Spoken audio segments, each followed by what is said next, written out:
contentos de estar en este espacio que nos abre la revista Este País para hablar del volumen 4 de esta colección que se va haciendo cada vez más entrañable, que es El Ensayo, editada por la Dirección de Literatura y Fomento a la Lectura de la UNAM, y que en esta ocasión además son de muy bonita factura, que tú coordinaste, ¿no? Ya lo platicaremos, creo que con toda una perspectiva generacional. Y nada, ¿no? Como unas colecciones reveladoras a veces de un estado de el género en nuestro país. Pues creo que con Gran Tino te invitaron a ti, que llevas mucho tiempo en el ensayo. Alguna vez te escuché que el ensayo es algo así como tu tierra o tu territorio, ¿no? Realmente. Y bueno, pues qué mejor que tenerte ahí coordinando esto para la UNAM. ¿Cómo estás, Brenda? Bien, contenta. Es una cuestión muy extraña porque este es el tomo 4 y quién diría que hasta hace unos años nadie consideraba el ensayo como un género. Es más, ni siquiera entraba en lo marginal porque no era ni, ni dentro del marco de lo marginal, ¿no? O sea, el ensayo y la dramaturgia eran bastante, pues, olvidados, ¿no? Y entonces de repente vamos en el tomo 4 de una antología editada por la misma UNAM y eso le da una relevancia y una proyección pues a este género que me parece interesante para repensar y para imaginar como para dónde se puede ir, ¿no? De dónde viene, qué significa ser ensayo en América Latina, ¿no? ¿Quién está escribiendo ensayo? ¿Por qué? Etc. Entonces, en ese sentido fue un bonito experimento. Mencionas en tu prólogo que pienso que se volverá un texto de referencia para quienes un poco pensamos en el ensayo, quienes lo estudiamos, cómo ha ido abandonando ese carácter, sí, inframarginal de siempre, ¿no? O sea, se le ha considerado mucho como ensayo en el sentido de algo preparatorio de algo más, ¿no? Esa covacha, ¿no? Donde las escritoras, los escritores la echan a perder, trabajan las ideas fallidas para sacar la novela, para sacar el cuento, el poema. Creo que justamente lo que nos muestras con tu prólogo y con la selección que preparaste es la autonomía de un género. Por una parte era eso, como la mesa de trabajo donde se echa a perder, y también era, y creo que de manera más nefasta, la tesis reescrita para concursar por un premio, para hacerse pasar por ensayo. Y a mí me encanta la selección que hiciste porque creo que abarca muchos matices, pero en todos los sentidos tiene o preserva ese adjetivo de literario, que es algo que no se entiende del todo. Algunas antologías célebres de ensayo mexicano, por ejemplo, se hacen llamar de ensayo literario y son ensayos sobre literatura. Es decir, son ensayos de crítica literaria, pero no necesariamente son literarios. ¿Qué nos puedas decir de esta selección y de ese adjetivo que le corresponde al género en esta antología? En México, pues todo el mundo sabe, y si no, pues hago la nota al pie de que hay becas para escribir ensayo dadas por dos instituciones, que también lo menciono porque me parece un importante contexto para saber por qué se escribe tanto ensayo en México y no tanto en otros lugares de América Latina, ¿no? Y yo creo que los Sí, es verdad. incentivos económicos, pues hacen que la gente diga, ah, pues mira, como en narrativa hay 500 participantes por año, o en poesía, voy a ver, aquí hay menos competencia, ¿no? Y yo creo que eso le dio una vuelta, así vamos a decirlo tal cual, le dio la vuelta a un género que estaba en el lado académico, ¿no? O sea, es decir, primero rescatar el ensayo del trabajo para pasar una materia, ¿no? O hacer su tesis de licenciatura o una tesis de posgrado. Sacarlo de ahí, sacarlo de ese traje un poco acartonado. Y la otra era justo lo que mencionas. ¿Qué es el ensayo literario? El ensayo literario Mm. es algo que no tenga que ver exclusivamente con hablar de autores o hablar de libros. Y eso es un terreno peligroso porque yo misma que lo critico tanto lo ejerzo, ¿no? O sea, yo no Ujú. puedo dejar de escribir de libros o de autores. Y viene esta, vamos a llamarle esta división única, juguetona, difícil, arriesgada, que es el ensayo literario, que es justo aproximarse desde la literatura y jugar con algo que no es algo definido o algo que está flotando y que puede hacer ideas sueltas y que puedes darte el lujo de no llegar a ninguna conclusión y puedes no probar nada mientras mantengas un hilo que va en dos sentidos. Lo argumentativo, el ensayo no puede separarse de una argumentación, y la Ujú. otra es, por supuesto, lo literario, es decir, que tiene que haber un lenguaje, que tiene un tratamiento, ¿no? Nadie quiere aquí palabras domingueras, que tenga que ir uno al diccionario, ¿qué quiere decir esto, no? Fue muy difícil. México es un país muy tradicional en muchos sentidos y entonces quitar el lastre de algo tan cómodo. Yo en algún lado escribí, creo que fue en un ensayo o una crónica en este país justo, donde yo decía que el ensayo se volvía como ese señor en los cafés, un señor ya mayor criticando a cómo se visten los jóvenes, ¿no? Y necesitamos que este señor mayor salga a la calle y también vea qué está pasando, ¿no? O sea, es decir, que se arriesgue, no a ponerse calcetines verdes, si no quiere, pero sí que se imagine en la piel del otro. Entonces vamos a quitarle el polvo a la figurita de la tía en la vitrina, ¿no? De la sala. Pues por ahí quise jugar, obviamente nos falta mucho camino, ¿no? Yo creo que ahí sí, y lo digo tal cual, la crónica en América Latina está haciendo un trabajo que al ensayo todavía le cuesta trabajo llegar, ¿no? O sea, al ensayo todavía, híjole, sí bailo, me muevo, pero no me sé muchos pasos, ¿no? Entonces, a partir de ahí, pues vamos a jugar. La intención de esta antología, pues fue justo invitar a gente que se atreviera un poco por ejemplo, algo que me encanta, me apasiona y que no todo el mundo cumplió, por supuesto, fue escribir sobre objetos, ¿no? Te das cuenta, pues también hay mucho ensayo tradicional, ¿no? O sea, hay ensayo que está ahí entre la galería, la academia, la reflexión, desde las notas al pie, la reflexión libresca, pero por fortuna todavía tienes estos ensayos que no hay uso de aparato crítico y que es reflexión como monólogo interior, ¿no? Entonces yo me voy también por esto, ¿no? Cómo ir creando también caminos para los que vienen, ¿no? O sea, estoy segura que los ensayistas jóvenes vienen desde otra tradición que la nuestra y eso nos va a permitir hacer que el género quizá en unos, no sé si ahorita, pero al menos en 10 años se acerque a algo muchísimo más, algo que esté entre las fronteras, ¿no? Porque también es inevitable, ¿no? O sea, el género es una piedra de toque de muchos discursos que no tienen género por sí mismo, como la crítica literaria, ¿no?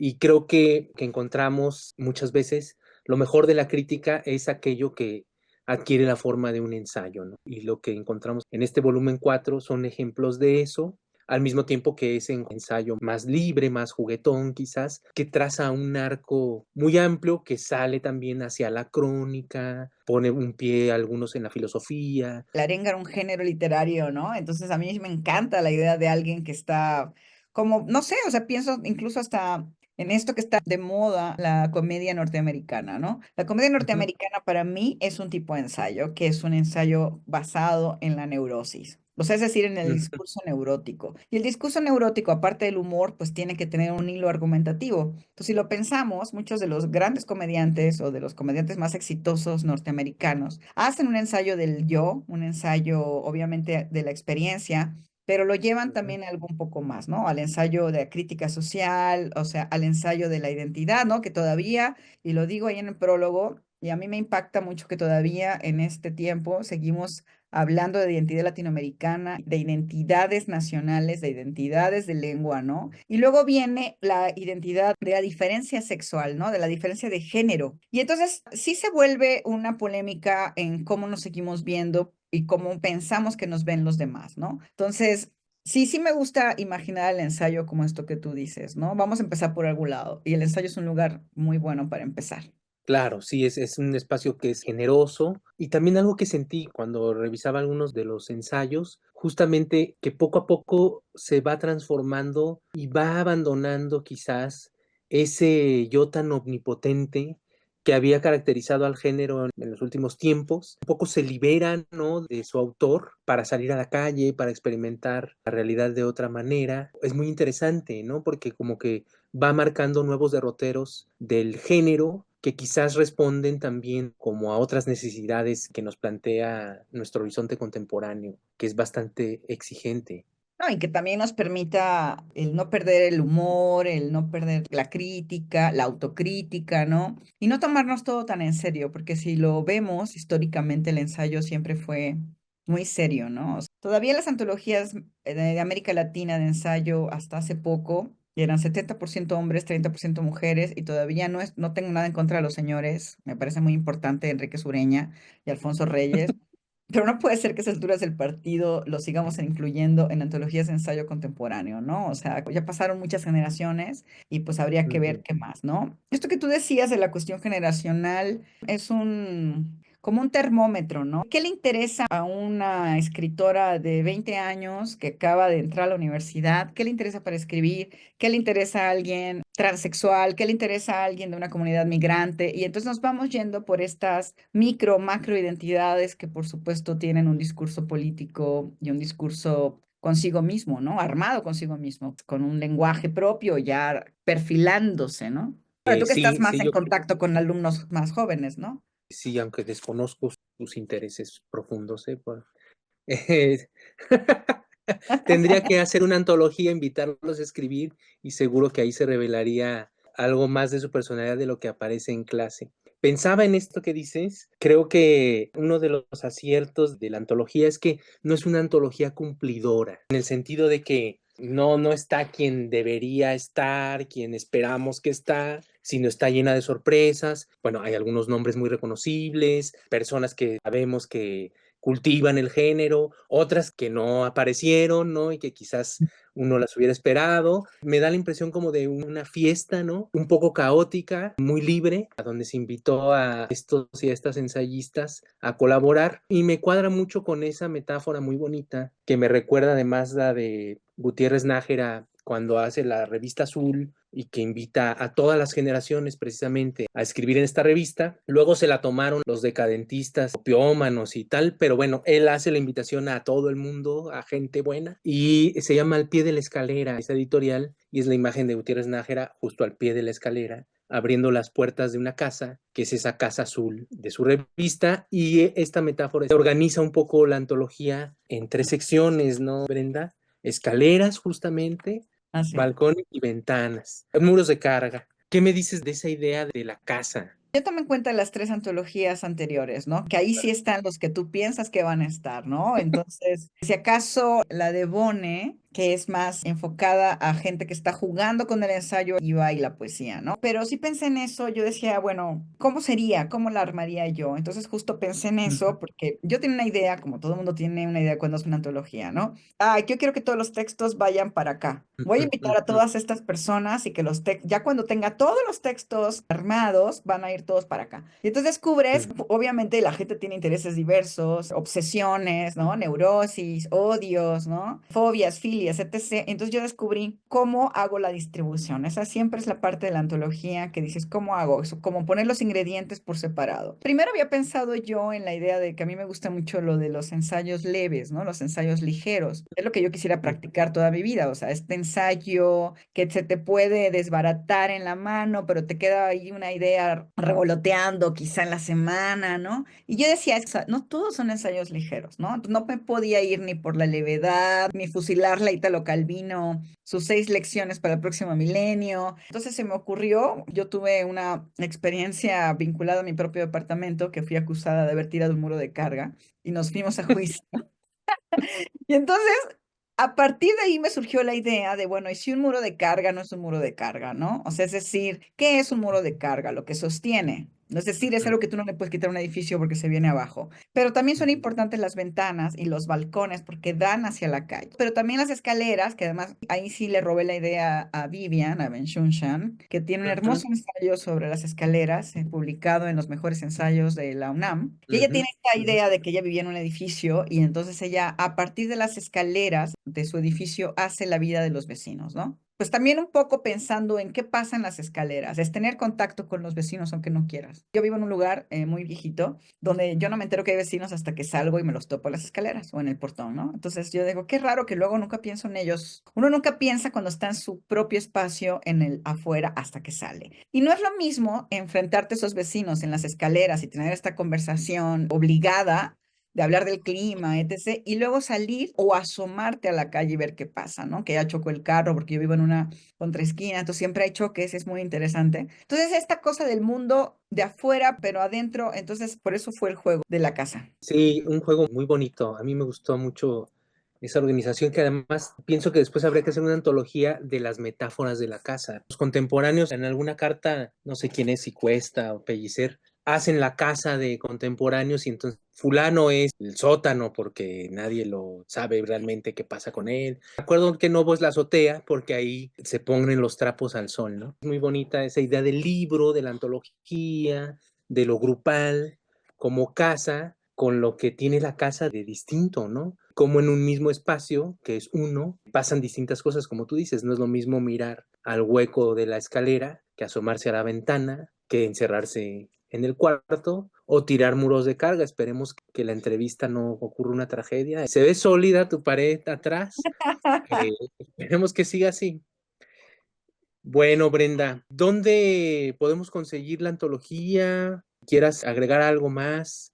La antología se puede conseguir en la página de la UNAM, está en venta en línea y en la mayoría de las librerías UNAM, que yo sepa, debería estar en todas, pero no he ido a supervisar, ¿no? No he ido a ver por mí misma.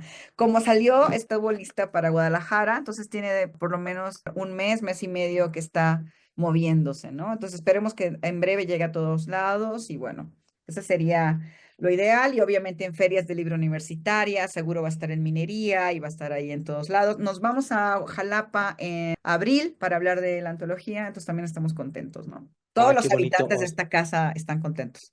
Eso es una cosa que quería, no quería irme sin preguntarte. ¿Qué te han dicho? ¿Has escuchado cosas fulminantes, halagueñas? ¿Ya te dejó de hablar alguien que no incluiste? Una antología siempre es exclusión, ¿no? La gente no piensa en Sí. la gente que está, sino en los que no están, lo que acabas de decir. Mira, no lo sé porque de por sí no me invitaban a muchas fiestas antes, así que no, por ese lado no me he dado cuenta.